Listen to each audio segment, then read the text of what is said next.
کو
بہایا سے نے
حسین کو چھپایا شہ نے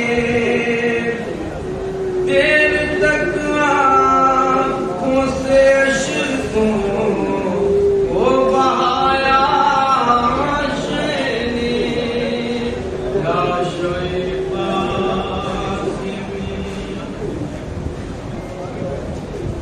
تڑپ کے کہتی ہے کبرا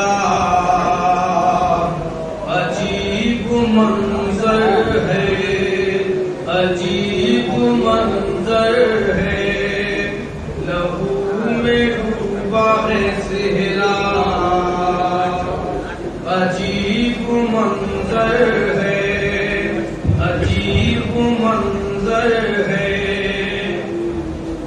یہ کہہ کے شب کی بیاہی نے چوڑیاں توڑی یہ کہہ کے شب کی بیاہی نے چوڑیاں توڑی چوڑیاں توڑی اجڑ گئی میری دنیا عجیب منظر ہے تڑپ کے کہتی ہے کبرا عجیب منظر ہے ابھی تو ہاتھوں کی لالی نہ چھٹنے پائی تھی ابھی تو ہاتھوں کی لالی نہ چھٹنے پائی تھی چھٹنے پائی تھی اجڑ گئی میری دنیا عجیب منظر ہے تڑپ کے کہتی ہے کبرا عجیب منظر ہے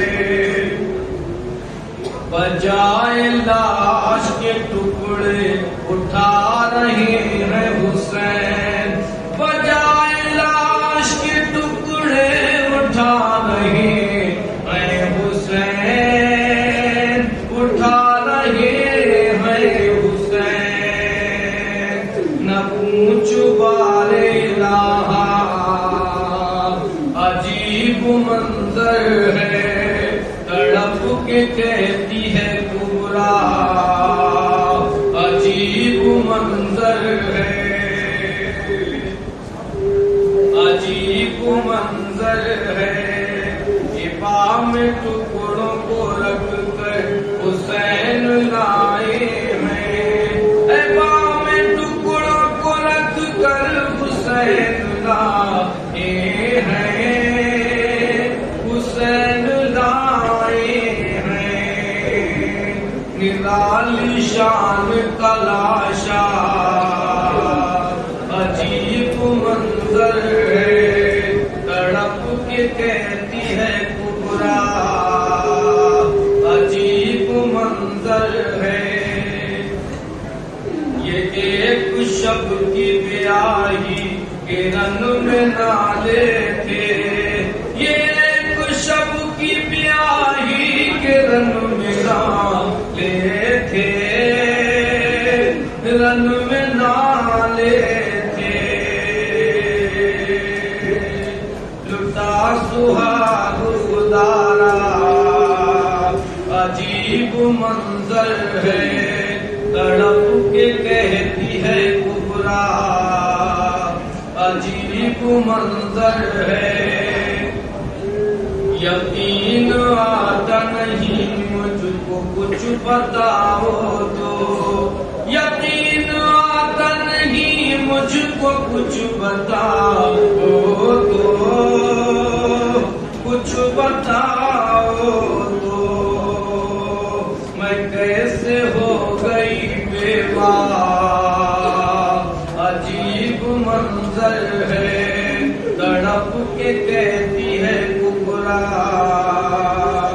عجیب منظر ہے عجیب منظر ہے اٹھا رہا ہے شہیدوں کی لاش مقتل میں اٹھا رہا ہے شہیدوں کی لاش مقتل میں لاش مقتل تل میں اور اس پہ شکر کا سجدہ. عجیب منظر ہے تڑپ کے کہتی ہے کبرا. عجیب منظر ہے عجیب منظر ہے تڑپ کے کہتی ہے کبرا. عجیب منظر ہے عجیب منظر ہے. کہتی تھی کبرا دلہن ابن حسن ہائے ہائے. کہتی تھی کبرا دلہن ابن حسن ہائے ہائے. کشتہ و رنجو میں ہن ابن حسن ہائے ہائے. کہتی تھی کبرا دلہن ابن حسن ہائے ہائے. رات کو دولہا بنا صبح کو مارا گیا. رات کو دولہا بنا صبح کو مارا گیا. بے ہوئی ہے دلہن ابن حسن ہائے ہائے. کہتی تھی کبرا دلہن ابن حسن ہائے ہائے. لاشائے قاسم پہ تھے آئے سکینہ کے بین. لاشائے قاسم پہ تھے آئے سکینہ کے بین. ٹوٹ گیا میرا چمن ابن حسن ہائے ہائے. کہتی تھی کبرا دلہن ابن حسن ہائے ہائے. ایسی یہ شادی ہوئی راز نہ آئی تمہیں. ایسی یہ شادی ہوئی راز نہ آئی تمہیں. کہتے تھے بھائی بہن ابن حسن ہائے ہائے. کہتی تھی کبرا دلہن ابن حسن ہائے ہائے. پانی بھی نہ مل سکا پیاس بھی نہ بجھ سکی. پانی بھی نہ مل سکا پیاس بھی نہ بجھ سکی. آس میں تشنا دہن ابن حسن ہائے ہائے. کہتی تھی کبرا دلہن ابن حسن ہائے ہائے.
لله رب العالمين والصلاة والسلام على أشرف الأولين والآخرين خاتم النبيين شفيع المسلمين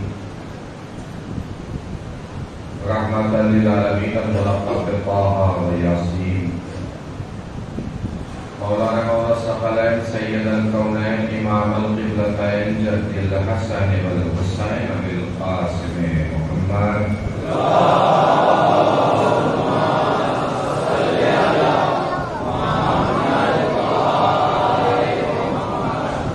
وعلى آله الطيبين الطاهرين المعصومين المصدومين المنتخبين المنتجبين الغر الميامين ولعنة الله على أعدائهم أجمعين من الآن إلى قيام يوم الدين أما بعد فقد قال الله الحكيم في القرآن الكريم بسم الله الرحمن الرحيم تلك الرسل فضلنا بعضهم على بعض صلوات پڑھیں پر محمد و آل محمد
شرمندہ نہ ہو. قریب بلانے پہ نہیں شرمانا چاہیے، بلانے پہ شرمانا چاہیے. بزم میں بلانے پہ کیا شرمندہ ہونا، بزم سے اٹھانے پہ شرمندہ ہونا چاہیے.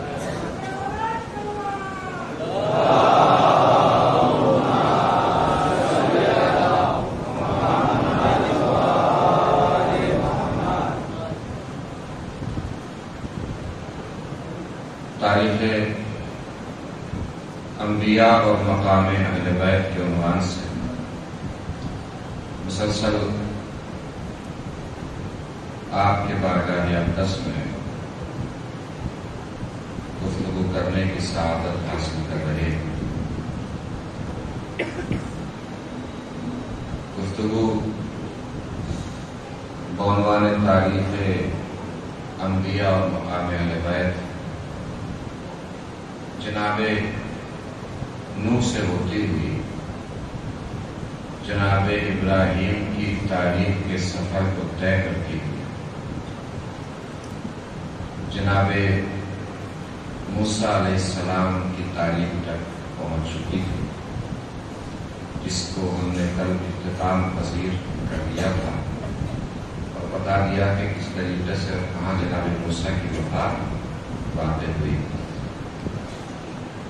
آج آغاز کریں گے جناب عیسیٰ کی تاریخ کا اور آج ہی اختتام بھی ہو جائے گا، چونکہ کل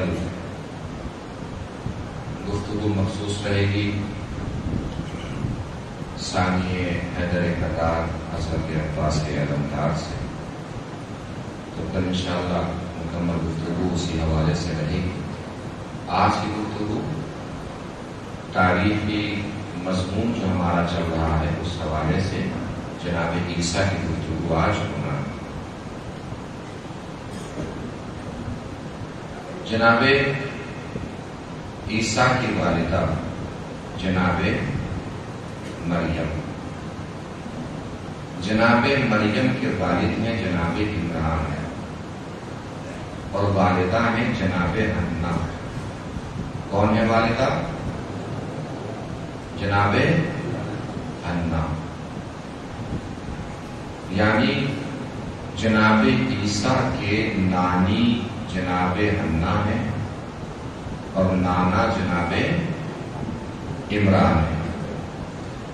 یہ رشتوں کی کیفیت پہنچ گئی نا سب تک؟ آگے والوں کو تو بولنا ہی پڑتا ہے، مجبوری ہے، بات کر رہے جب پیچھے والے بولیں۔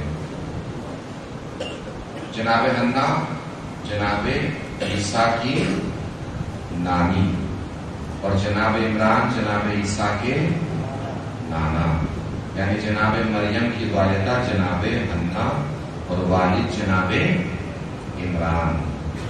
جناب عمران نے خبر دی جناب حنا کہ تمہارے یہاں ایک بیٹے کی ولادت ہوگی۔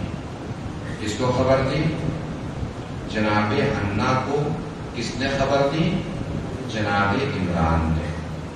جناب عمران کے بارے میں یہ بھی ملتا ہے کہ یہ ہو سکتا ہے کہ اللہ کے نبی ہوں، کنفرم نہیں۔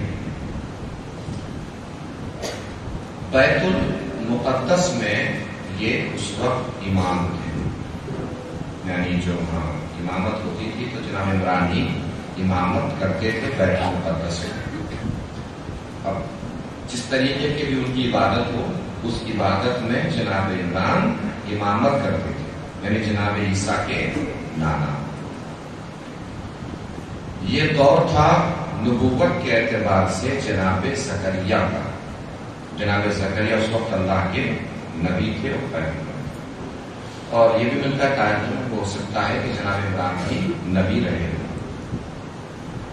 جناب عمران نے خبر دی جناب حنا کو کہ تمہارے یہاں کس کی ولادت ہوگی؟ بیٹے کی ولادت ہوگی۔ اس وقت جناب حنا کو تسلی ہوئی، چونکہ جناب عمران نے بشارت دی تھی، لیکن جب ولادت ہوئی تو ولادت بیٹی کی ہو گئی۔ جناب حنا نے اللہ کی بارگاہ میں دعا کی کہ پروردگار عالم، تو نے تو بیٹے کی بات کی تھی، یہ تو بیٹی ہو گئی، اور میں نے نذر بھی مانگی تھی کہ جو بھی میرے یہاں اولاد ہوگی وہ تیرے گھر میں خدمت انجام دے گی۔ چونکہ بشارت بیٹے کی ملی تھی تو میں نے نذر مانگی، اب میں اپنی نذر کو کیسے پورا کروں؟ اللہ کی طرف سے پیغام آیا کہ حنا گھبرانے کی ضرورت نہیں ہے، یہ تمہاری بیٹی اور بیٹیوں جیسی نہیں ہے، یہ بطول ہے، صدیقہ ہے، طاہرہ ہے، مصطفیہ ہے، برگزیدہ ہے، اس کو ہم نے چن لیا ہے۔ اب یہاں پہ رک کے تھوڑی دیر میں آپ سے گفتگو کرنا چاہتا ہوں۔ بشارت کس نے دی تھی؟ جناب سلامت رہیے۔ بیٹی جب پیدا ہوئی تو حنا کو سوال کس سے کرنا چاہیے تھا؟ جناب عمران سے۔ بشارت دی ہے جناب عمران نے، مگر حنا سوال کر رہی ہے پروردگار سے۔ جناب حنا، عمران نے بشارت دی ہے تو عمران سے سوال کیجئے۔ اس روایت کے اعتبار سے میں جملہ پڑھ رہا ہوں کہ بعض علماء نے جناب عمران کو بھی نبی مانا ہے، تو اس عنوان سے اس گفتگو کو سنیے گا۔ بشارت دی ہے جناب عمران نے، سوال کر رہی ہے آپ خدا سے۔ جناب حنا شاید جواب دے، میں جانتی ہوں کہ اللہ کا نبی خود کوئی بات نہیں کہتا، وہی کہتا ہے جو خدا کہتا ہے، اور میرا یقین ہے عمران پر کہ انہوں نے جو بھی کچھ کہا ہے صحیح کہا ہے، سچ کہا تھا۔ اسی لیے میں اللہ سے سوال کر رہی ہوں کہ بشارت تو مجھے بیٹے کی ملی تھی، میرے یہاں بیٹی پیدا ہو گئی۔ اس کا مطلب تاریخ کی نگاہوں نے وہ زوجہ بھی دیکھی ہے جو نبی پہ ہمیشہ یقین کرتی تھی۔ توجہ دیجیے گا عزیزو، وہ زوجہ بھی دیکھی ہے جو نبی پہ ہمیشہ یقین کرتی تھی، اور یہ صرف ایک واقعہ نہیں ہے یا ایک مسئلہ نہیں ہے۔ حنا نے یقین کیا جناب عمران پر، خدیجہ نے یقین کیا حبیب کبریا پر۔ توجہ دیجیے گا عزیزو، جناب خدیجہ نے یقین کیا حبیب کبریا پر، حضور اکرم صلی اللہ علیہ وآلہ وسلم پر. اور کیسا یقین کی کیا منزل ہے جناب خدیجہ کی، کیا کیفیت ہے جناب خدیجہ کی. حضور صحرا باندھ کر چلے ہیں جناب خدیجہ کے دروازے کی طرف. کون ہے یہ؟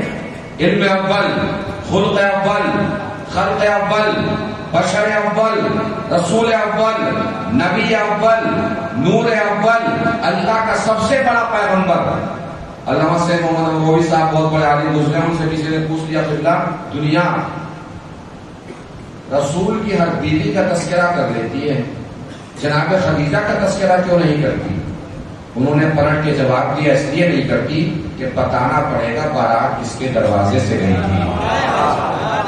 اس لیے نہیں کرتی کہ بتانا پڑے گا بارات کس کے دروازے سے گئی تھی. توجہ دیجیے گا، ادھر جناب خدیجہ نے مکے کی عورتوں کو جمع کیا. اب میں بہت گفتگو کو آسان کر رہا ہوں، لیکن اپنی سماعتوں کو آپ آسان مت کیجیے گا. اگر لگے کہ ہم پر حق نمک ہے جناب خدیجہ کا، تو عظمتوں پہ ایسے بولنا ہے جیسے اپنی آوازیں جناب خدیجہ تک پہنچانا چاہ رہے ہو. اس لیے بھی بولنا ہے کہ یہ تذکرہ صرف آپ ہی کے ہاں ہوتا ہے، کہیں اور یہ تذکرہ نہیں ہوتا، کوئی اور یہ تذکرہ کرتا بھی نہیں ہے. یہ تذکرہ کم سے کم یہاں کشنا نہ رہ جائے، یہاں پیاسا نہ رہ جائے. توجہ دیجیے گا عزیزو، جناب خدیجہ نے ساری عورتوں کو جمع کر لیا. یقین بتانے لگا جناب خدیجہ کا یقین رسول پہ کیسا. عورتوں کو جمع کر کے پوچھا، سنا ہے آپ سب لوگ ناراض ہیں؟ کہ جی ناراض ہیں. کہ کیوں ناراض ہوں؟ کہ اتنے سارے دولت مندوں کے رشتے آپ نے ٹھکرا دیے. معاذ اللہ ایک فقیر سے شادی کر لی. کیا کہا انہوں نے؟ اتنے سارے دولت مند لوگوں کے رشتے آپ نے ٹھکرا دیے، اتنے سارے دولت مند رشتے آپ نے ٹھکرا دیے. اب جناب خدیجہ کا جواب سنیے گا بعنوان سوال، اور اسی سوال میں جناب خدیجہ کا جواب ہے. لفظ میں بڑی آہستگی سے کہوں گا، مگر سلام آپ کو پوری طاقت سے کرنا ہے جناب خدیجہ کی ذہانت پر، جناب خدیجہ کے شعور پر، جناب خدیجہ کی فکر پر، جناب خدیجہ کے ایمان پر. توجہ دیجیے گا عزیزو، آخری پر تک بہت آہستہ سے جملہ عرض کروں گا، سننا بہت طاقت سے ہے. جیسے انہوں نے کہا نا کہ اتنے سارے دولت مند لوگوں کے رشتے آپ نے ٹھکرا دیے، جناب خدیجہ نے پلٹ کے ان سے پوچھ لیا کہ پہلے تو یہ بتاؤ اتنے سارے دولت مند لوگوں میں سے مجھ سے بڑا دولت مند کون تھا؟ سلامت رہیے. اتنے سارے دولت مند لوگوں میں مجھ سے بڑا دولت مند کون تھا؟ سب خواتین خاموش ہو گئے. لیکن ایسا ہوتا ہے نا ہر سماج اور معاشرے میں، جب کوئی بات بننے والی ہوتی ہے تو ایک چچا میاں بگڑ جاتے ہیں. کوئی سوچتا ہے کہ بس بات بننے ہی نہیں دینا ہے. ہوتا ہے نہیں ہوتا ایسا؟ سب خاموش ہو گئی. ایک خاتون چیخ پڑی، ابل پڑی، غصے میں آ گئی کہ خدیجہ کیسی باتیں کر رہی ہو؟ یہ تمہیں ہو کیا گیا ہے؟ تم نے فقیر سے شادی کر لی، جبکہ تمہارے باپ کے سر کا تاج آسمان سے ملتا تھا. ہمارے یہاں بھی محاورہ بولا جاتا ہے کہ کچھ زیادہ ہی اونچا ہونے لگتا ہے، اس کے بارے میں بولا جاتا ہے کہ زیادہ ہی ہواؤں میں اڑ رہا ہے. بولا جاتا ہے نا، یہ عربی محاورہ ہے. جب کسی کے بارے میں بلندی کا اظہار کیا جاتا تھا تو کہا جاتا تھا کہ اس کے سر کا تاج آسمان سے مل رہا ہے. اس عورت نے کیا کہا؟ خدیجہ تجھے کیا ہو گیا ہے؟ ایک فقیر سے شادی کر لی. ارے تیرے باپ کے سر کا تاج تو آسمان سے ملتا تھا. اب میں جملہ سنانے جا رہا ہوں. 7 مجلسیں گزر چکی ہیں، کتنی بلندی پہ جا کے سنا ہے آپ نے، میں نے دیکھا ہے. لیکن یہ بات جناب خدیجہ کی ہے، اور یہ جناب خدیجہ کی بات نہیں ہے، جناب خدیجہ کا یقین ہے جو سنانے جا رہا ہوں. اگر لگے کہ آپ کے اوپر حق نمک خاری ہے جناب خدیجہ کا، پوری طاقت سے صرف ایک ہاتھ میں خون دوڑ رہا ہو جناب خدیجہ کے نمک کا، تو ایک ہاتھ اٹھا کے بتائیے گا. اگر دونوں ہاتھوں میں خون دوڑ رہا ہو جناب خدیجہ کے نمک کا تو دونوں ہاتھ اٹھا کے بتائیے گا. جو افطار کرسی پہ بیٹھے ہیں ان سے بھی گزارش ہے, جو دیواروں سے لگے بیٹھے ہیں, جو پیچھے وہاں بیٹھے ہیں, جہاں تک میری نظر پہنچی ہے سب لوگ اپنی اپنی جگہ سے جناب خدیجہ کی عظمت کو سلام کریں گے پوری جتنی جس میں طاقت ہے بلند طاقت کے ساتھ. اور میں جملہ کہہ کے خاموش ہو جاؤں گا, اس کے بعد دیکھوں گا کون کتنی بلندی پہ جا کے جناب خدیجہ کی عظمت کو سلام کرتا ہے. اور اکثر میں کہتا ہوں, ہمیشہ کہتا ہوں, پھر یہ جملہ اس اشعار مبارکہ میں پہلی مرتبہ آپ کے سامنے دہرا دوں, یہاں پہ آپ کے اٹھے ہوئے ہاتھ, بولتی ہوئی زبان, میری خطابت کو یاد نہیں, جناب خدیجہ کی عظمتوں کو سلام ہوگا. جملہ میں کہہ دوں گا, آپ جانے جناب خدیجہ جانے. آپ ایک بات تک توجہ, جیسے ہی عرب کی اس بدو عورت نے کہا خدیجہ تجھے کیا ہو گیا ہے, ایک فقیر سے شادی کر لی, تیرے باپ کے سر کا تاج آسمان سے ملتا تھا. خدیجہ نے پلٹ کے جواب دیا, پیچھے ہٹ, میرے باپ کے سر کا تاج آسمان سے ملتا تھا, ایک دن دیکھ لینا میرے شوہر کے پیروں کی جوتی ہاتھ سے.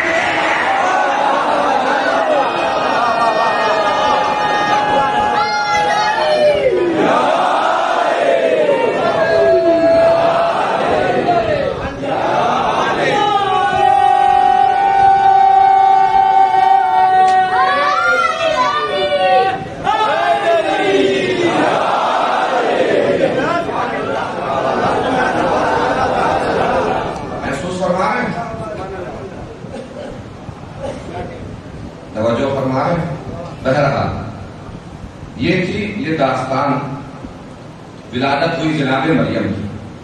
ملنا کیا تھا؟ بیٹا. یہ ذہن میں رکھیے گا, بعد میں کام آئے گا. ملنا کیا تھا؟ بیٹا.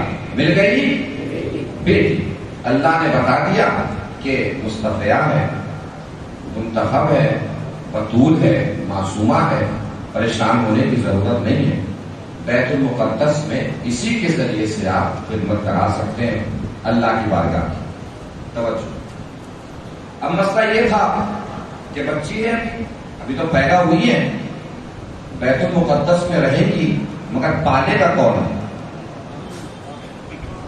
پالے گا کون ہے؟ اب ظاہر سی بات ہے, امام ہے وہاں کے جناب امام بیت المقدس کے. عوام کے جذبات جڑے ہوتے ہیں اپنے امام کی طرف. امام کی بیٹی ہے تو ہر کوئی یہ چاہتا کہ میں پالوں, میں پالوں. اللہ نے کہا ایسے نہیں, پورا کر لو, جس کے نام پورا ہے وہ پالے گا.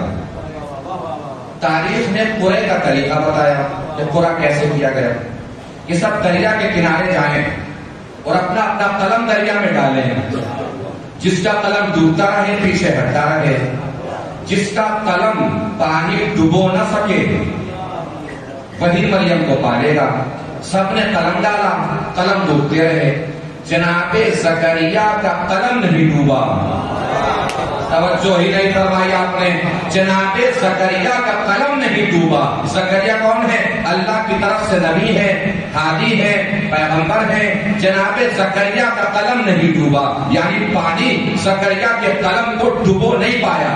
پانی زکریا کے قلم کو ڈبو نہیں پایا. پانی زکریا کے قلم کو ڈبو نہیں پایا. اس سے یہ بات اور سمجھ میں آ گئی کہ اللہ کی سنت ہے, جو بھی چیز اس کے ہادی سے منسوب ہوتی ہے اسے پانی میں ڈوبنے نہیں دیتا. زکریا کا قلم نہیں ڈوبا تھا, مہدی کا مصلی نہیں ڈوبے گا. زکریا کا قلم نہیں ڈوبا تھا, مہدی کا مصلی نہیں ڈوبے گا. جناب زکریا نے پرورش کرنا شروع کر دی, پالنا شروع کر دیا. جناب مریم بیت المقدس میں پلتی اور بڑھتی رہی. اسی درمیان تقریباً 11 یا 12 سال جناب مریم کا سن پہنچا تو بیت المقدس کے برابر میں ایک کنواں تھا جہاں سے جناب مریم پانی بھرنے جایا کرتی تھی. وہیں پہنچی تو دیکھا کہ خوبصورت جوان کھڑا ہے. جناب مریم نے اللہ کی پناہ مانگی. اس نے کہا گھبرانے کی ضرورت نہیں ہے, مجھے اللہ نے بھیجا ہے تاکہ میں تمہیں بشارت ہوں کہ تمہارے یہاں ایک بیٹا پیدا ہونے والا ہے. مریم نے کہا کہ مجھے تو کسی نے چھوا بھی نہیں ہے، میں طاہرہ ہوں، پاک و پاکیزہ ہوں، کیسے؟ جناب جبرائیل نے جواب دیا، اللہ جو چاہتا ہے کر دکھاتا ہے۔ اللہ اپنی قدرت کے اظہار کے لیے تمہارے یہاں ایک بیٹے کی ولادت کرنے والا ہے، بیٹا پیدا ہوگا تمہارے ذریعے سے۔ توجہ، مریم گھبرا گئی، کیسے ولادت ہوگی بیٹے کی، کس طرح ولادت ہوگی؟ اب یہاں پہ قرآن بتا، یہ ساری باتیں جو میں بتاؤں گا آج، یہ قرآن کی آیات ہیں، چونکہ پورا جناب مریم کا واقعہ قرآن میں مسلسل آیتوں کے ذریعے سے بتایا گیا ہے، میں اس کا ترجمہ کر کے آپ کو سنا رہا ہوں۔ یہ ساری قرآن مجید کی آیات کریمہ۔ جبرائیل نے جواب دیا کہ تمہارا بیٹا پیدا ہوگا، چونکہ یہ اللہ پہلے ہی فیصلہ کر چکا تھا۔ اب جاگے گا یہاں سے تاریخ کا جو منظر آپ کو دکھانے جا رہا ہوں، توجہ دیجیے گا عزیزو۔ کیا کہا جناب جبرائیل نے؟ اللہ یہ فیصلہ پہلے ہی کر چکا تھا۔ کب کر چکا تھا فیصلہ؟ جناب حنا کے یہاں پیدا ہونے والا تھا بیٹا، عمران کو ملنے والا تھا بیٹا، لیکن اللہ نے اپنا ارادہ بدلا اور بیٹا دیا مریم کو۔ اس کا مطلب اللہ نے قرآن میں بتایا مریم کے یہاں بیٹا پیدا ہوگا، اس لیے چونکہ یہ فیصلہ میں پہلے ہی کر چکا تھا کہ عمران کو بیٹا دینا ہے، مگر دے رہا ہوں عمران کی بیٹی کو بیٹا، تاکہ بیٹی کا بیٹا عمران کا بیٹا کہا جائے۔ بھائی توجہ فرمائیں، اس کا مطلب قرآن سے ثابت ہے کہ مریم کا بیٹا عمران کا بیٹا ہے۔ سورہ آل عمران گواہ ہے، مریم کا بیٹا عمران کا بیٹا ہے، مریم کا بیٹا عمران کا بیٹا ہے، مریم کا بیٹا عمران کا بیٹا ہے۔ اتفاق سے اللہ نے یہ واقعہ رکھا ہے سورہ آل عمران میں، اسی سورہ آل عمران میں آیت ہے فَقُلْ تَعَالَوْا نَدْعُوا أَبْنَاءَنَا وَأَبْنَاءَكُمْ وَنِسَاءَنَا وَنِسَاءَكُمْ وَأَنفُسَنَا وَأَنفُسَكُمْ ثُمَّ نَبْتَهِلْ فَنَجْعَلْ لَعْنَتَ اللَّهِ عَلَى الْكَاذِبِينَ۔ اے رسول ان سے کہو تم اپنے بیٹوں کو لاؤ، ہم اپنے بیٹوں کو لائیں، تم اپنے بیٹوں کو لاؤ، ہم اپنے بیٹوں کو لائیں، تم اپنے بیٹوں کو لاؤ، ہم اپنے بیٹوں کو لائیں۔ رسول فاطمہ کے دروازے پر آیت سورہ آل عمران میں یہ بتانے کے لیے جب مریم کا بیٹا عمران کا بیٹا ہو سکتا ہے تو فاطمہ کے بیٹے رسول عربی کے بیٹے ہو سکتے ہیں۔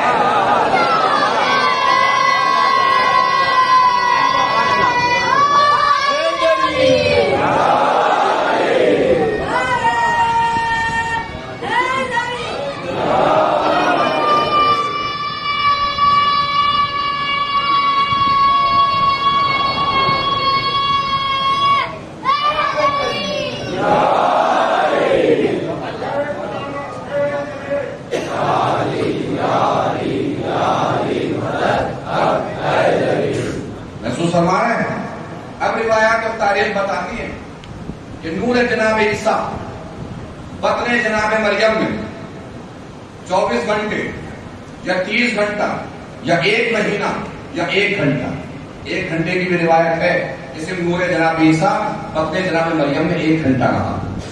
جناب مریم کنویں کے پاس سے چلی گئی بیت المقدس، وہی رہا کرتی تھی۔ توجہ دیجیے گا، تاریخ بتاتی ہے وقت ولادت جناب عیسیٰ قریب آیا، اللہ کا حکم آیا مریم میرے گھر سے چلی جاؤ۔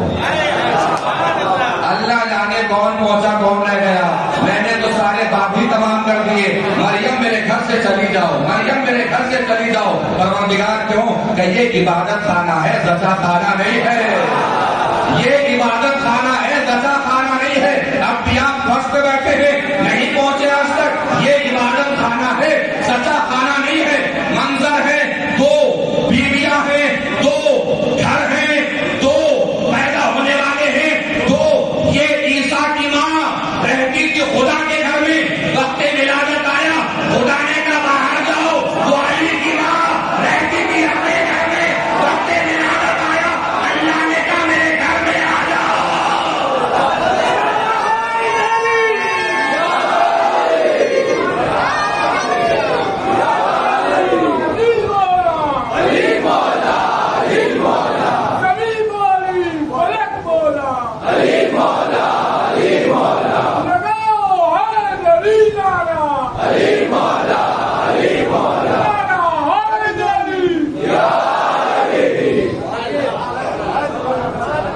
رہتی تھی اپنے گھر میں. اللہ نے کہا جاؤ میرے گھر. وجہ کیا ہے؟ ریزن کیا ہے؟ سبب کیا ہے؟ مریم کو باہر کیوں بھیجا؟ فاطمہ بنت اسد کو گھر میں کیوں بلایا؟ اس لیے کہ فرق ہے عیسیٰ کی منزلت میں اور علی کی منزلت میں. اگر عیسیٰ اللہ کے گھر میں پیدا ہو جاتے تو عبادت خانہ زچا خانہ بن جاتا, اور علی کے پیدا ہونے سے کعبہ قبلہ بن گیا.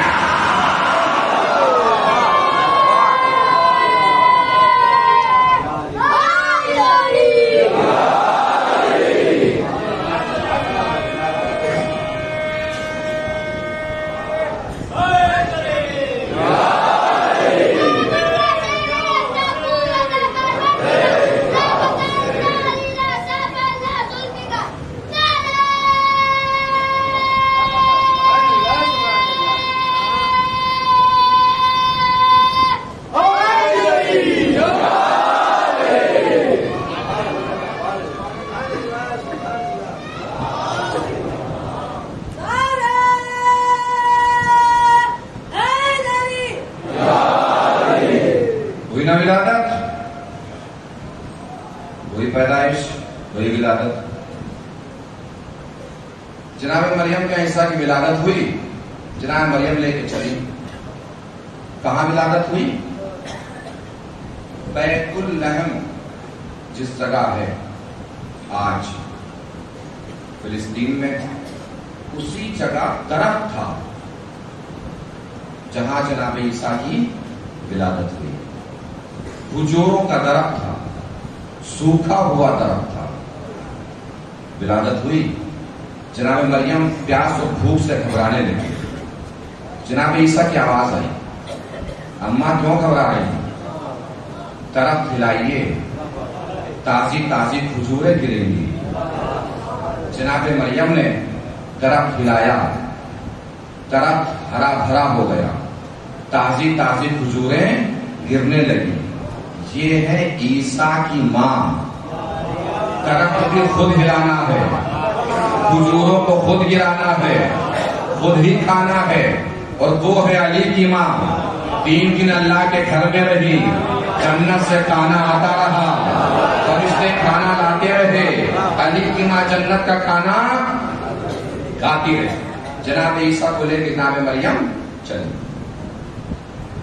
بنی اسرائیل کا بازار پڑتا تھا راستے میں. ابھی تو عیسائی نہیں ہے, جناب عیسیٰ بھی پیدا ہوئے ہیں. ابھی تو سب بنی اسرائیل یہودی ہے نا. جناب موسیٰ کی کتاب پہ عمل کرنے والے ہیں یہودی ہی سے.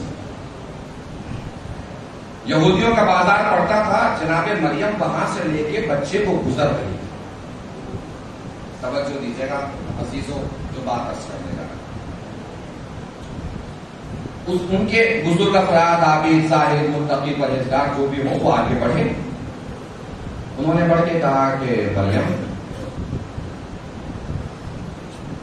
ہم تو تمہیں ایسا نہیں سمجھتے تھے. نہ تمہاری ماں ایسی تھی, نہ تمہارا باپ ایسا تھا. اس کا مطلب یہ ہے کہ صرف مسلمانوں کا ہی نہیں, یہودیوں کا بھی نظریہ تھا کہ اولاد کے کردار میں ماں باپ کی تربیت کا اثر ہوتا ہے. نہ میں تو تعلیم کا ایک چھوکا دکھانے والا ہوں. گرمی میں بیٹھ کے ٹھنڈی سے ہوا محسوس ہو تو بتائیے گا.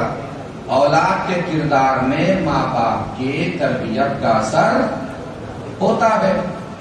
ظاہر سی بات ہے, اگر گھر میں بزرگ خاتون کوئی ایسی ہوگی جو جنگ کے میدان میں کلیجہ چباتی ہوگی تو گھر میں معاویہ اور یزید جیسی اولادیں پیدا ہوں گی.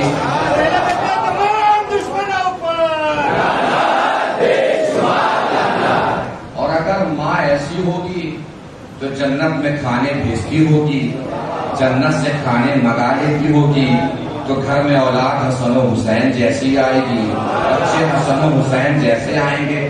بات تو سبحان اللہ کی اب ہے جو آنے والی ہے. اس کا مطلب چاہے ماں کی تربیت کا بہت بڑا اثر ہوتا ہے. اس کا مطلب یہ ہے چاہے اپنی بیوی لانی ہو یا اپنے بچوں کی بیوی لانی ہو، بیوی کم تلاش کریں، آنے والی نسل کی ماں زیادہ تلاش کریں. آخری وقت تک توجہ. اور یہ میرے ہاتھ جڑے ہیں، ماں ہمیشہ باشعور لائیے، بے شعور مت لائیے. میں نے یہ نہیں کہا بہت پڑھی لکھی لائیے، کم پڑھی لکھی مت لائیے. کبھی کبھی بہت پڑھ لکھ کے بھی انسان بے شعور ہو جاتا ہے، کبھی کبھی کم پڑھا لکھا انسان بھی بہت باشعور ہوتا ہے. اب تعلیم کا جو منظر دکھانے جا رہا ہوں، پوری طاقت سے پڑھنے جا رہا ہوں، پوری طاقت سے جواب دینا ہے. بھائی ماں ہمیشہ باشعور لائیے، بے شعور مت لائیے. اس لیے کہ اگر ماں بے شعور ہوتی ہے تو چاہے مومنوں کی ماں ہو حیدر کے مقابلے میں آ جاتی ہے. ماں بے شعور ہو تو چاہے مومنوں کی ماں ہو حیدر کے مقابلے میں آ جاتی ہے. اور اگر ماں باشعور ہو تو چاہے کافر کی ماں ہو زندگی بھر اپنے بیٹے کو یہی بتاتی ہے بیٹا کسی کے بھی مقابلے پہ جانا، کبھی حیدر کے مقابلے پہ جانا.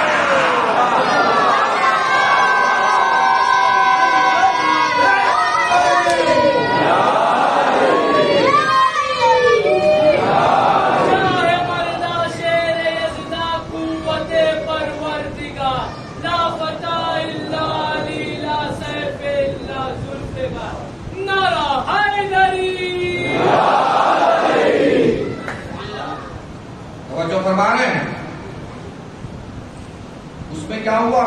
انہوں نے کہا کہ ہم تو تمہارے بارے میں ایسا نہیں سوچتے تھے. اللہ نے کہا مریم توجہ، بتانا کہاں تک نگاہ پہنچ گئی. مریم تمہیں کچھ بولنے کی ضرورت نہیں ہے، ان کا جواب تم مت دو. نہیں پہنچی بات؟ مریم سے کہا اللہ نے ان کا جواب تم مت دو، ان کا جواب تم مت دو. یعنی اللہ کی ایک اور سنت کا پتہ چلا کہ اگر کوئی معصومہ کو دکھ پہنچاتا ہے تو اللہ کی سنت ہے معصومہ جواب نہیں دیتی. نہیں پہنچی بات؟ اللہ کی سنت ہے کہ معصومہ جواب نہیں دیتی. اگر کوئی معصومہ کو تکلیف پہنچاتا ہے، درد پہنچاتا ہے، دکھ پہنچاتا ہے تو معصومہ اس کا جواب نہیں دیتی، چاہے کلام کا جواب ہو یا سلام کا جواب ہو.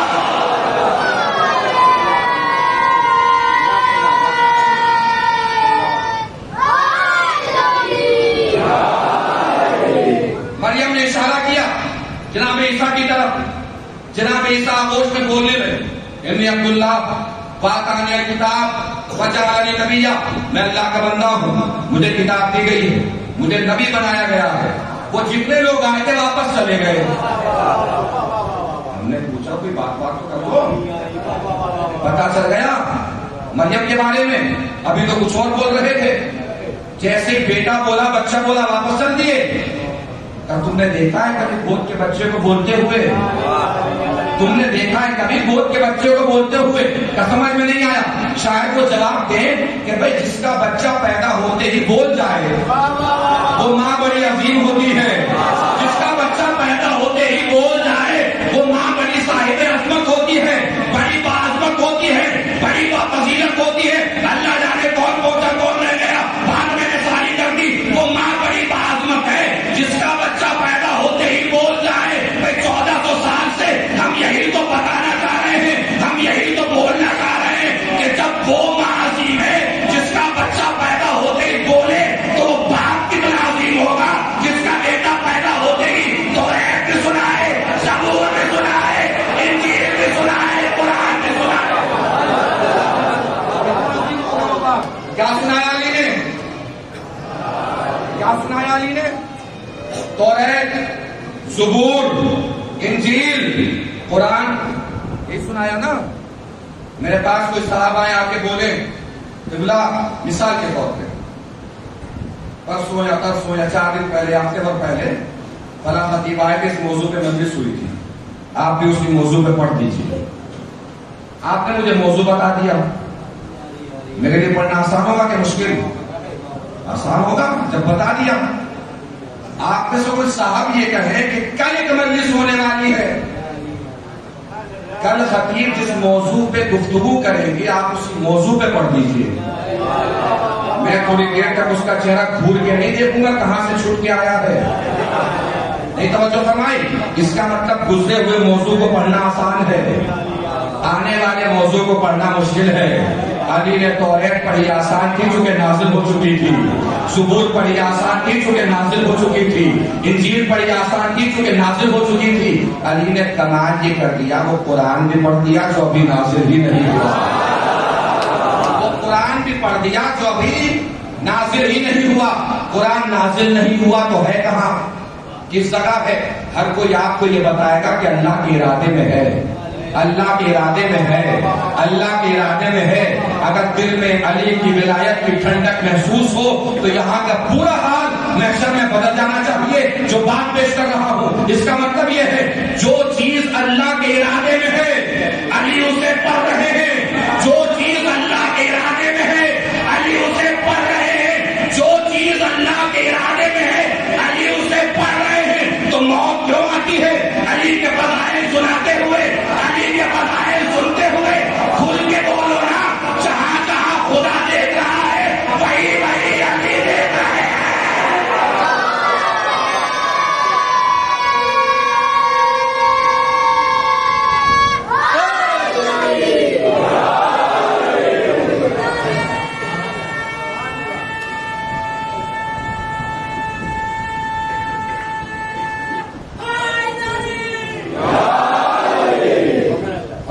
پیش کرنے جا رہا ہوں، بہت توجہ درکار ہے.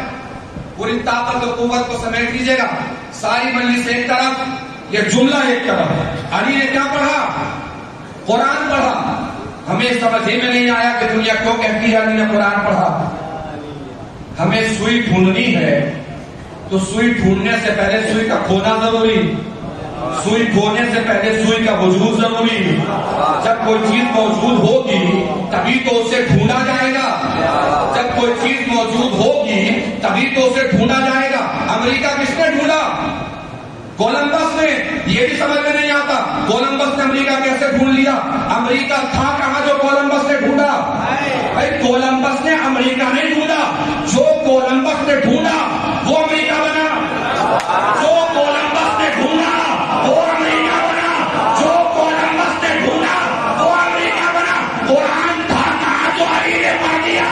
یہ نہ کہا کرو علی نے قرآن پڑھا، یہ کہا کرو جو علی نے پڑھ دیا وہ قرآن بن گیا.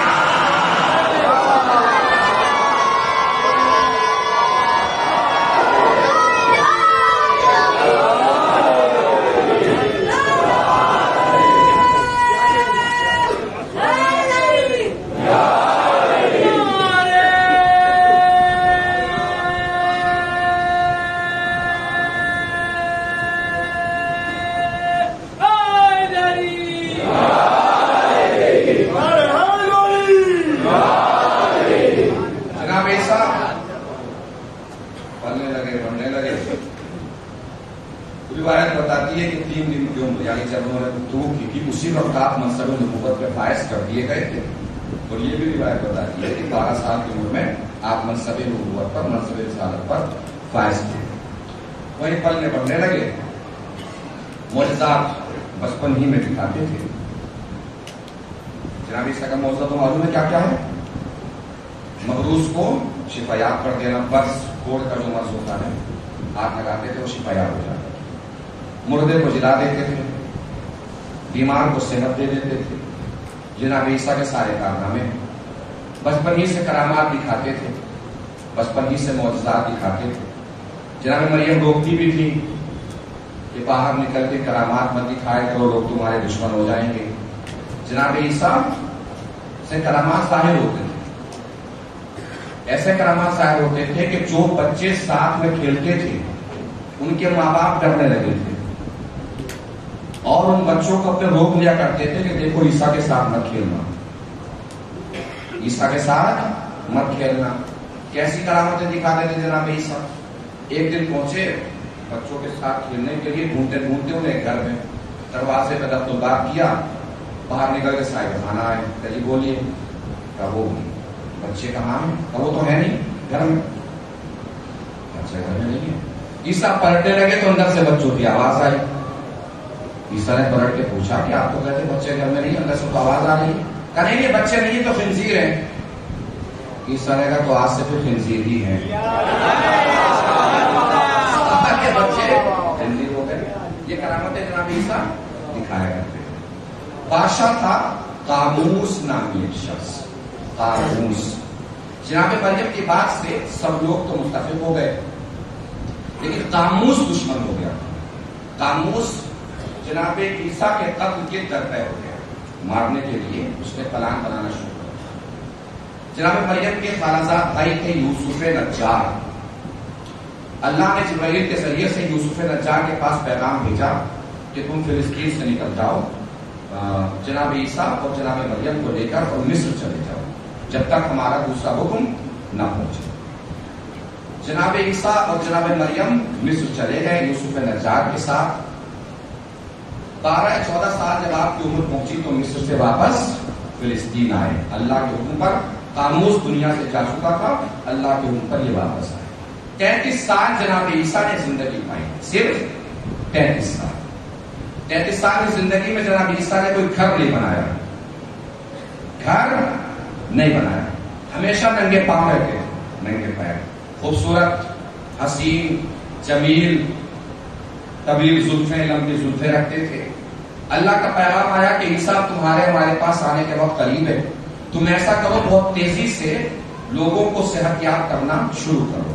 تاریخ میں نے ان آنکھوں سے اپنی پڑھا ہے کہ ایک دن میں جناب عیسیٰ 50-50 ہزار لوگوں کو صحت یاب کرتے تھے، 50-50 ہزار لوگوں کو شفا یاب کرتے تھے۔ جس جگہ جناب عیسیٰ ہوتے تھے، چونکہ اپنا تو گھر کوئی بنایا نہیں تھا، جہاں بھی بیٹھ جاتے تھے وہی مطب بن جاتا تھا۔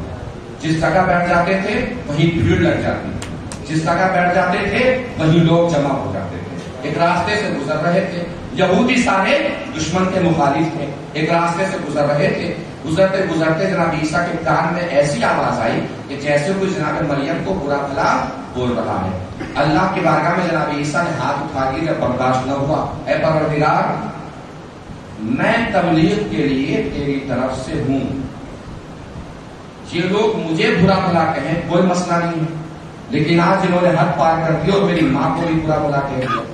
اللہ نے کہا عیسیٰ تمہاری جو مرضی وہ کرو۔ جناب عیسیٰ نے وہ تمام افراد جنہوں نے برا بھلا کہا تھا سب کو انسان سے بدل کر خنزیر کی شکل عطا کر دی، خنزیر کی شکل دے دی۔ اس کا مطلب یہ بھی پتہ چل جاتا ہے کہ معصومہ کے مقابلے پہ آنے والے لگتے چاہے انسان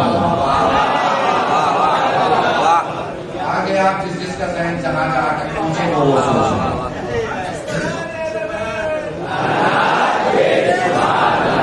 محسوس فرما رہے ہیں یہ یہودی پورے پلان کے ساتھ، پوری جماعت کے ساتھ جناب عیسیٰ کو مارنے کے لیے آ گئے۔ جناب عیسیٰ ایک گھر میں داخل ہو گئے، اندر سے دروازہ بند کر لیا۔ ایک یہودی پوری اپنی ذہانت اور عقل مندی کا استعمال کرتے ہوئے اس نے دیکھا کہ ایک جگہ ہے جہاں سے ہم گھر کے اندر داخل ہو سکتے ہیں۔ اس جگہ سے گھر کے اندر وہ شخص داخل ہوا جناب عیسیٰ کو پکڑنے کے لیے۔ کس لیے داخل ہوا تھا؟ جناب عیسیٰ کو پکڑنے کے لیے۔ اللہ نے جناب عیسیٰ کو جبرائیل کے ذریعے آسمان پہ اٹھا لیا اور اس کو جناب عیسیٰ کی شکل دے دی۔ اب اس نے اندر گھر میں اتر کر دروازہ کھولا، اسے تو پتا ہی نہیں تھا کہ مجھے اللہ نے عیسیٰ کی شکل دے دی ہے۔ یہودیوں نے اسے پکڑ کے تختہ دار پہ لٹکا دیا۔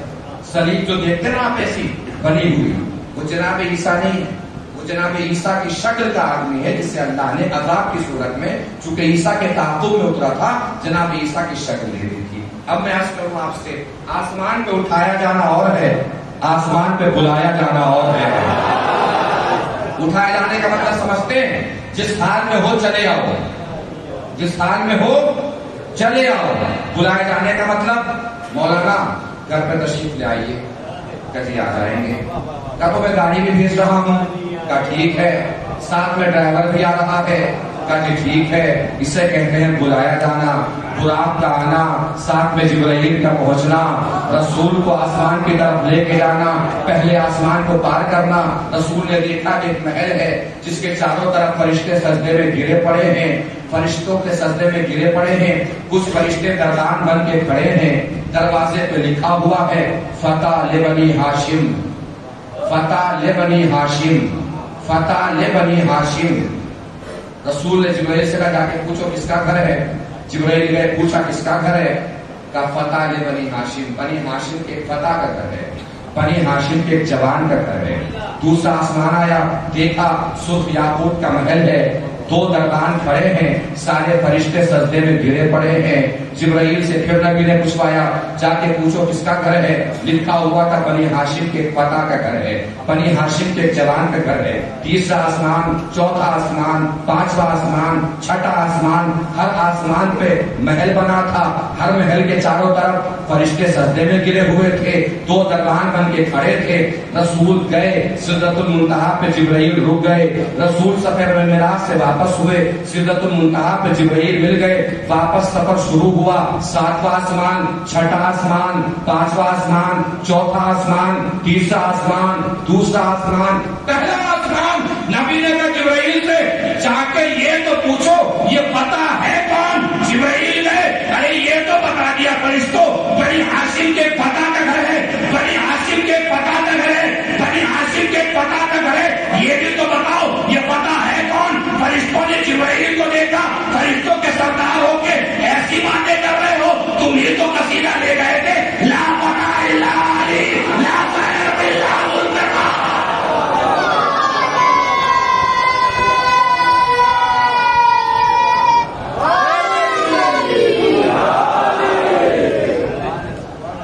تم ہی تو کہتے ہوئے گئے تھے لا فتح الا علی لا خیر الا ذوالفقار۔ عیسیٰ چلے گئے آسمان پر، اب کب اتریں گے؟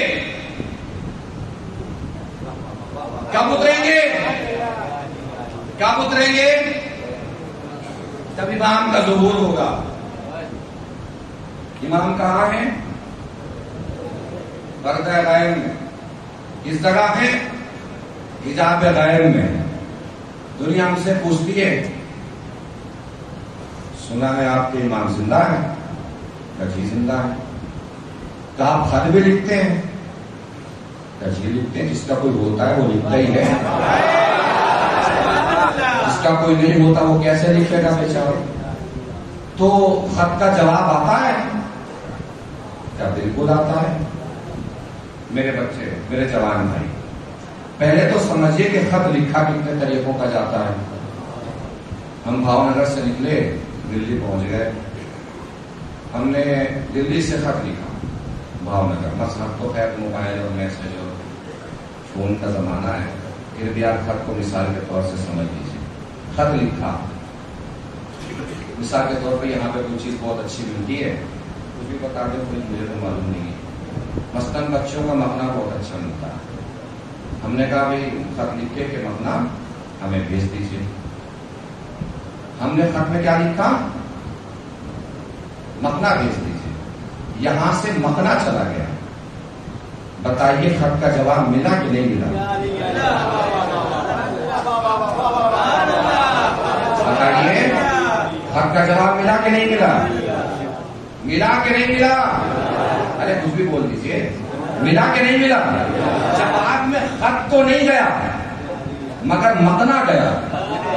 مکھنا مجھ تک پہنچنے کا مطلب ہے آپ تک خط پہنچ بھی گیا، مجھے جواب مل بھی گیا۔ پہنچ رہی ہے بات؟ ایک خط لکھا جاتا ہے کہ ہم خیریت سے یہاں پہنچ گئے ہیں، آپ کی خیریت خداوند کریم سے نیک چاہتے ہیں، بچے سب ٹھیک ہیں، آپ کی وہاں سے خیریت عنایت فرمائیے۔ انہوں نے پلٹ کے یہاں سے خیریت کا خط لکھا۔ توجہ دیجیے گا عزیزو، اس کا مطلب خط دو طریقوں کا لکھا جاتا ہے۔ پہلا خط ہوتا ہے خیریت کا، جس میں جواب کی صورت میں خط ہی جاتا ہے۔ ایک خط ہوتا ہے ضرورت کا، اس میں خط تو جواب میں نہیں آتا، ضرورتیں پوری ہو جاتی ہیں۔ ضرورتیں پوری ہونے کا مطلب یہ ہے آپ کو خط مل بھی گیا، ہمارے پاس جواب آ بھی گیا۔ نہیں پہنچی بات؟ میرے بچے، میرے جوان، میرے نوجوان، ہم اپنے امام کو خیریت کا خط نہیں لکھتے، ضرورت کا خط لکھتے ہیں، اس لیے کہ ہمیں پتا ہے کہ ہمارا امام خیریت سے ہے۔ اب کوئی پوچھے کہ آپ کو کیسے پتا کہ خیریت سے ہے، تو بتائیے گا سورج کا نکلنا بتا رہا ہے، وہ خیریت سے ہے، چاند کا چمکنا بتا رہا ہے، خیریت سے ہے، زمین کا اپنی جگہ پہ چکر لگانا بتا رہا ہے، وہ خیریت سے ہے، آسمان کا اپنی جگہ پہ رکا ہونا بتا رہا ہے، وہ خیریت سے ہے، اور سب چھوڑیے ہمارے دل کی دھڑکن بتا رہی ہے، وہ خیریت سے ہے،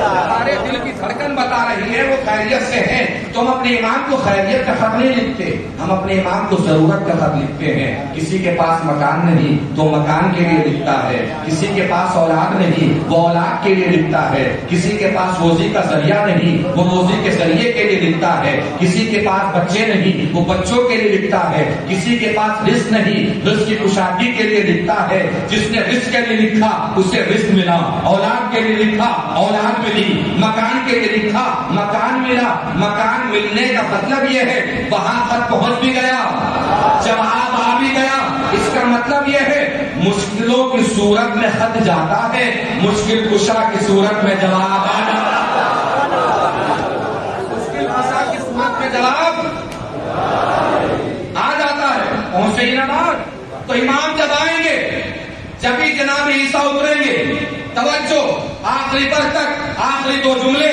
بات تمام ہو جائے گی۔ اتریں گے جناب عیسیٰ، روایات میں ہے دمشق کی جامع مسجد میں جناب عیسیٰ کا نزول ہوگا، دمشق کی جامع مسجد میں دو فرشتوں کے کانوں پہ رکھے ہوئے ہاتھ ہوں گے، امام آصف استقبال کے لیے آگے بڑھیں گے، توجہ دیجیے گا، آگے بڑھ کے کہیں گے نماز کا وقت ہو گیا ہے، آپ آگے کھڑے ہو جائیے، میں آپ کے پیچھے نماز پڑھوں گا۔ جناب عیسیٰ پلٹ کے فرمائیں گے امام تم ہو میں امتی ہوں، امام تم ہو میں امتی ہوں، امام تم ہو میں امتی ہوں، میں تمہارے پیچھے نماز پڑھوں گا، تم میرے پیچھے نماز نہیں پڑھو گے۔ اللہ جانے کیوں بیٹھے رہ گیا، بات میں نے ساری کر دی، 12 علیوں میں یہ آخری علی ہے، دنیا کو یہی تو بتانا چاہتے ہیں جب اس سلسلے کا آخری علی نبی کے پیچھے نماز نہیں پڑھ سکتا تو سلسلے کا پہلا علی کسی امتی کے پیچھے کیسے نماز پڑھے گا؟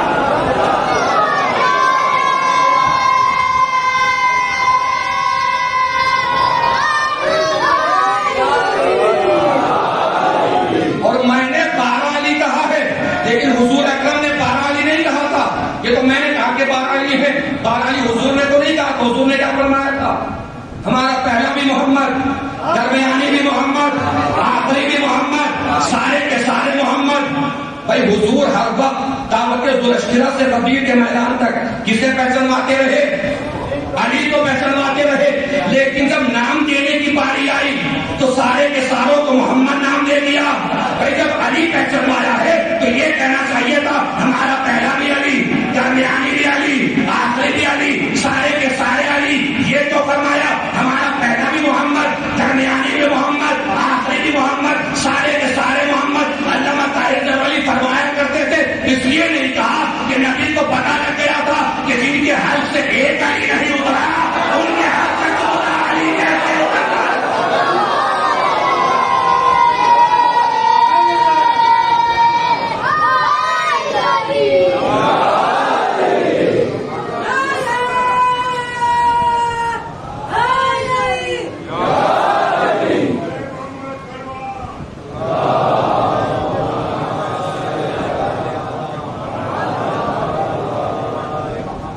بچھے کا مصلی، امام پڑھائیں گے نماز، کہاں بچھے گا مصلی؟ کہاں بچھے گا؟ بولیے میری طرف دیکھ کے، کہاں بچھے گا مصلی؟ پانی پہ مصلی بچھے گا، کہاں بچھے گا؟ کہاں کہاں؟ پانی پہ مصلی بچھے گا۔ پروردگار پانی پہ بھی کئی مصلی بچھتے ہیں، کعبے کی چھت پہ بچھوا دیتا، بیت المقدس میں بچھوا لیتا، یہ پانی پہ مصلی بچھانے کی کیا ضرورت؟ اللہ شاید جواب دے گا اسے صرف مصلی نہ سمجھو، یہ امامت کی مسند ہے، اسے صرف مصلی نہ سمجھو، یہ امامت کی مسند ہے۔ پروردگار مسندیں بھی تو پانی پہ نہیں بچتی، مسند بھی یا منبر پر بچتی ہے یا تخت پر بچتی ہے، تو پانی پہ کیوں مسند بچھوا رہا ہے؟ اللہ شاید جواب دے تم نے دیکھا نہیں، میں نے پہلے مسند منبر پر ہی بچھائی تھی، پہلے مسند تخت پر ہی بچھائی تھی، لوگ کودے منبر پہ بیٹھ گئے، لوگ کودے تخت پر بیٹھ گئے، نہیں پہنچی بات، پہلے مسند منبر پر ہی بچھائی تھی، پہلے مسند تخت پر ہی بچھائی تھی، لوگ کودے منبر پہ بیٹھ گئے، لوگ کودے تخت پر بیٹھ گئے۔ اس بار امامت کی مسند نہ منبر پر بچھے گی نہ تخت پر بچھے گی، اس بار امامت کی مسند پانی پہ بچھاؤں گا، پھر کہوں گا اب جس میں ہمت ہو بیٹھ کے دکھا۔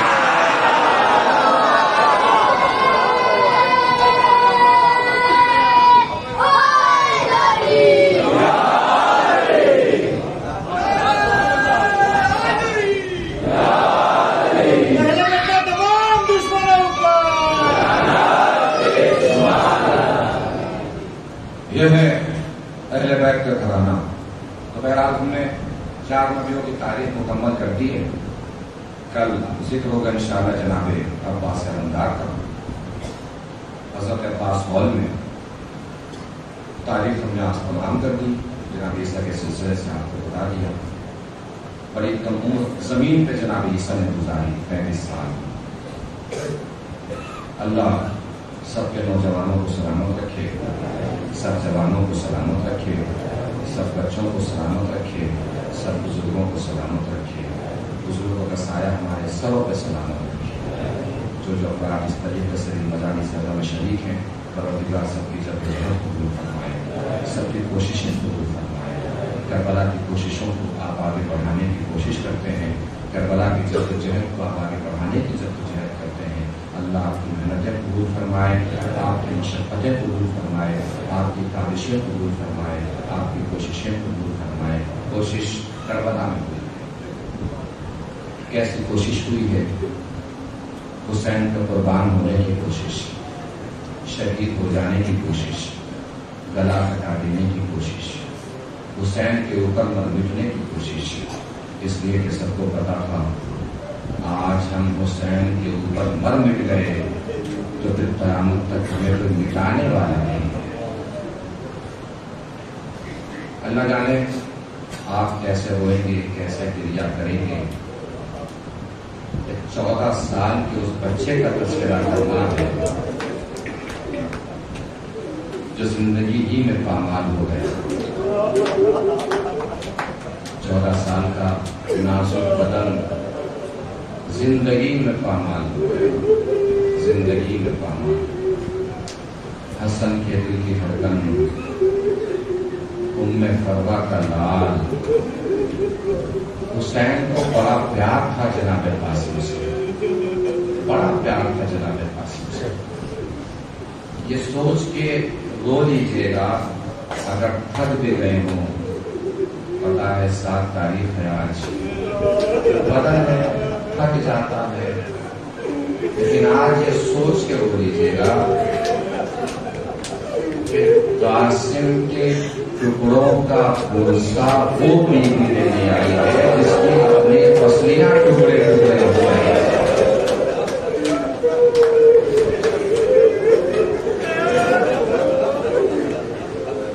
رونے میں شرمائیے گا نہیں، بتائیے گا نہیں۔ وہ بیوی آئی ہے پسلیاں پکڑے ہوئے کہیں بیٹھی ہوئی ہے، اور ہماری خطابت کا زور دیکھنے نہیں آتی ہے، مسائل میں آپ کے آنسو لینے آتے ہیں۔ اور میں پہلی مجلس سے عرض کر رہا ہوں، خطیب کے لفظوں کا انتظار نہ کیا کیجیے، بس یہ سوچ میں رویا کیجیے اللہ جانے پسلیاں پکڑی ہوئی حسین کی ماں کہاں پہ اپنا رومال بھی یہ کھڑی ہو۔ قاسم پریشان ہے، ام فروا دیکھ رہی ہے قاسم کو، قاسم رو رہے ہیں۔ ماں کیسے برداشت کر پاتی ہے اپنے بچے کا رونا، اپنے لال کا رونا، اپنے نے لاڈلے کا ہونا کیسے برداشت کرتا ہے؟ قاسم سے پوچھا بیٹا کیوں رو رہے ہو؟ اماں چچا جان اجازت نہیں دے رہے،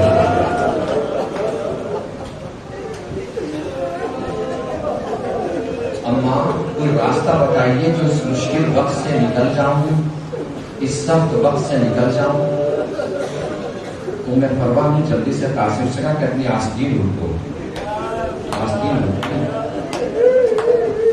تعویذ بندھا ہوا تھا، تعویذ کو کھولا،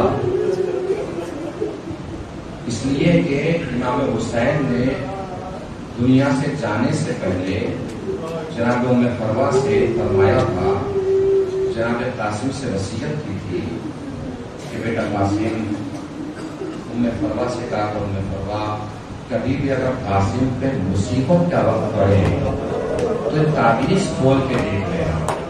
اب ظاہر سی بات ہے ام فروا نے فرمایا بیٹا قاسم اس سے زیادہ مصیبت کا وقت اور کیا ہوگا کہ تم خیمے میں بیٹھے رہو گے، علی اکبر میدان میں چلا جائے، اس سے زیادہ مصیبت کا وقت اور کیا ہوگا کہ تم خیمے میں بیٹھے رہو گے، علی اکبر تیر کھا کے آ جائے۔ جناب قاسم نے تعویذ کھولا، تعویذ کھول کے چہرے کا رنگ بدل گیا، چہرہ سرخرو ہوا۔ امام حسین کے پاس پہنچے، امام حسین نے پڑھنا شروع کیا امام حسن کی تحریر کو، بھیا جب کربلا میں ایسا وقت آ پڑے کہ میں موجود نہ ہوں تو تم میرے قاسم کو میری طرف سے قبول کر لے گا۔ معلوم ہے حسین قاسم سے کتنی محبت کیا کرتے ہیں۔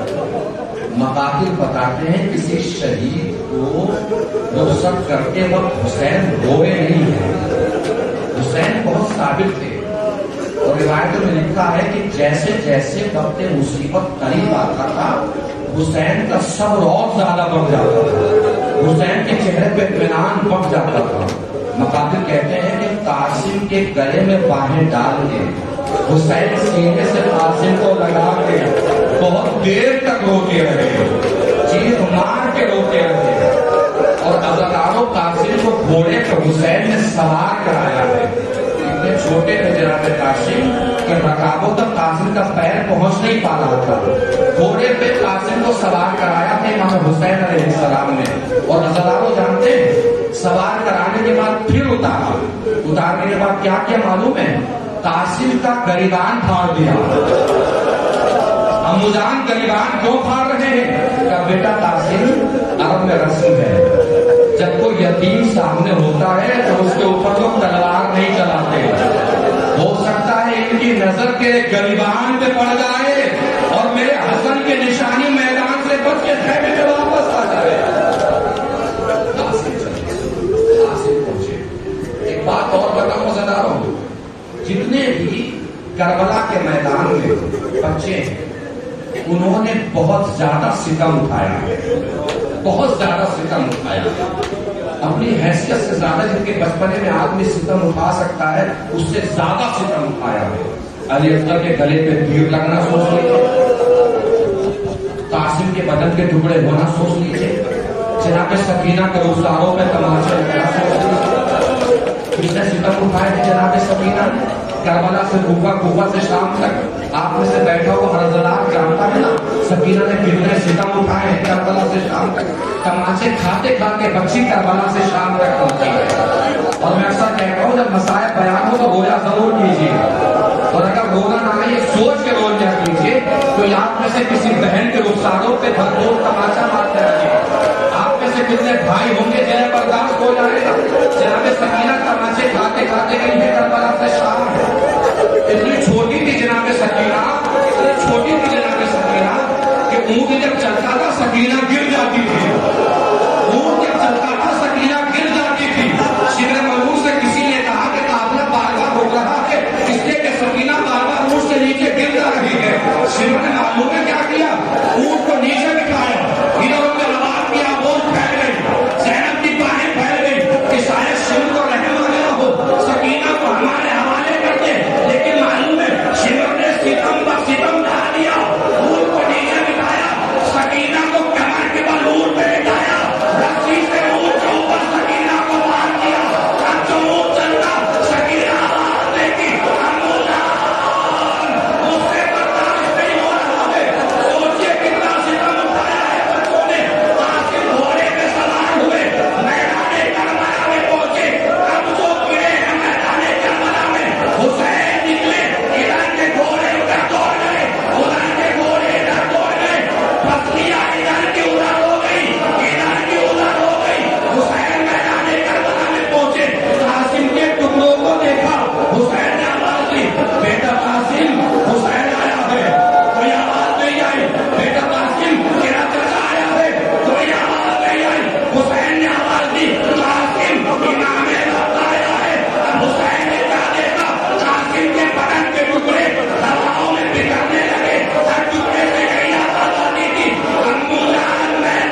طریقے سے